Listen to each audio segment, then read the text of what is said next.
بسم اللہ الرحمن الرحیم۔ بسم اللہ الرحمن الرحیم۔ عزیز طلبہ کرام، آج ہمارا متن الکافی کا سبق نمبر 35 ہے۔ ہم نے کافیہ کی بحث جب شروع کی تھی العلم الثانی، تو اس میں ہم نے بتایا تھا کہ کافیہ کے اندر 5 ابحاث ہیں۔ ان 5 ابحاث پر 4 بحثیں مکمل ہو چکی ہیں۔ آخری بحث کافیہ کے عیوب و خامیاں ہماری باقی ہیں، وہ ہم آج پڑھیں گے۔ تو کل 7 عیوب ہیں، ان میں سے پھر 7ویں قسم کے آگے پھر مزید 5 قسمیں ہیں۔ تو یہ 12 اقسام بنتی ہیں۔ یہ 12 عیوب اور خامیوں سے بھی کافیے کو پاک ہونا چاہیے اور اس سے بچنا چاہیے، کافیے کو بچانا چاہیے۔ تو یہ کل 12 اقسام ہوئی۔ ان 12 اقسام کی ہم تفصیل کرتے ہیں۔ سب سے پہلی قسم کا نام ہے ایطاء، دوسرے کا نام ہے تضمین، اقوا، اسراف، اکفا، اجازہ، سناد، سناد الردف، سناد التاسیس، سناد الاشباع، سناد الخزو۔ تو یہ 12 سناد التوجیہ آخری قسم ہے۔ تو یہ 12 اقسام ہیں۔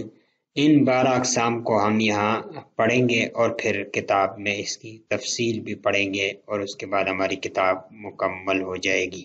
تو ایطاء کہتے ہیں کلمہ روی کا اعادہ لفظاً و معناً، یعنی لفظاً اور معناً کلمہ روی کا اعادہ کرنا، اس کو ایطاء کہتے ہیں۔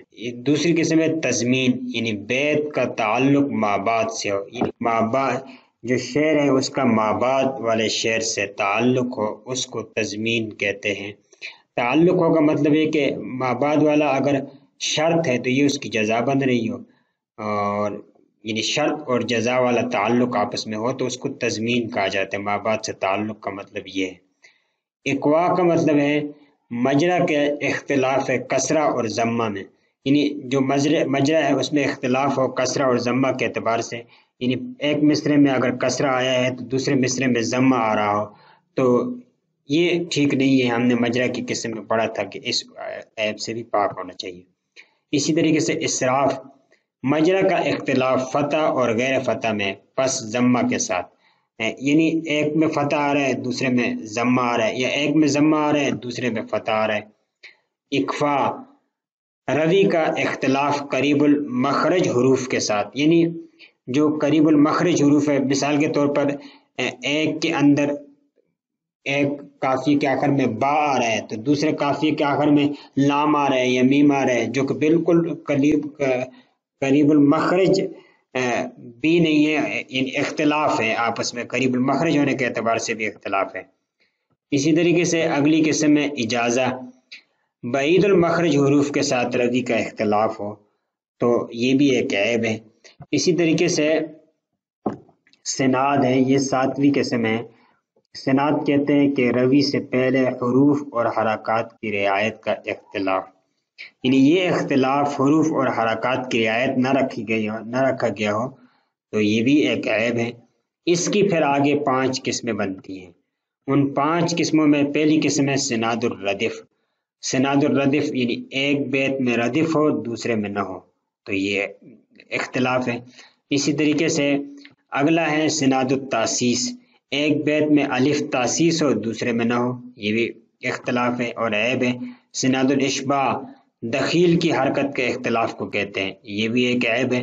اسی طریقے سے سناد الخزو، ماقبل ردف کی حرکت میں اختلاف کو کہتے ہیں، یعنی ماقبل میں جو ردف ہے اس کے اندر جو اختلاف آ رہا ہے، حرکت میں اختلاف آ رہا ہے، تو اس کو سناد الخزو کہتے ہیں، یہ بھی ایک عیب ہے، اس سے بھی پاک ہونا چاہیے۔ روی مقید سے سناد التوجیہ ہے، روی مقید سے ماقبل کی حرکت کے اختلاف کو کہتے ہیں۔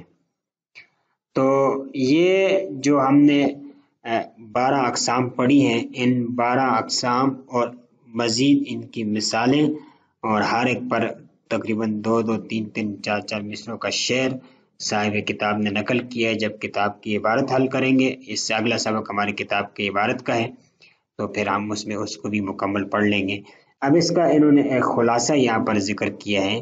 اگر کلمہ روی دو شعروں میں لفظی اور معنوی طور پر ایک آ جائے تو اسے ایتا کہتے ہیں، اور اگر ایک شعر کا تعلق اگلے شعر سے ہو تو اسے تضمین کہتے ہیں. بتا دیا ایک شرط بن رہا ہے، دوسرا جزا بن رہا ہے. اگر مجرا کی حرکت میں کسرہ اور ضمہ کا اختلاف ہو جائے تو اسے اقوا کہتے ہیں. اگر فتح کا ضمہ کے ساتھ یا فتح کا کسرہ کے ساتھ اختلاف ہو جائے تو اسے اسراف کہتے ہیں. اگر حرف روی دو شعروں میں قریب المخرج ہو تو اسے اسراف کہتے ہیں، اور اگر بعید المخرج ہو، بعید المخرج حروف ہو تو اسے اجازہ کہتے ہیں. اگر حرف روی سے پہلے کے حروف و حرکات میں اختلاف ہو جائے تو اسے سناد کہتے ہیں.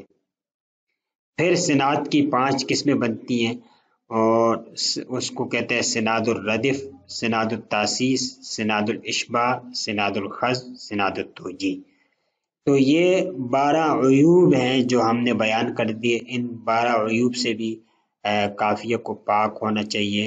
جب قافیہ ان عیوب سے پاک ہوگا تو قافیہ صحیح معنوں میں وہ قافیہ کہلائے گا.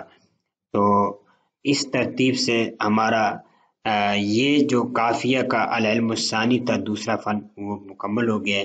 اب اس کی عبارت رہتی ہے اگلے سبق میں ہم اس کی عبارت پڑھتے ہیں، اور اس کے بعد کتاب کا اختتام ہو جائے گا. السلام علیکم ورحمۃ اللہ وبرکاتہ.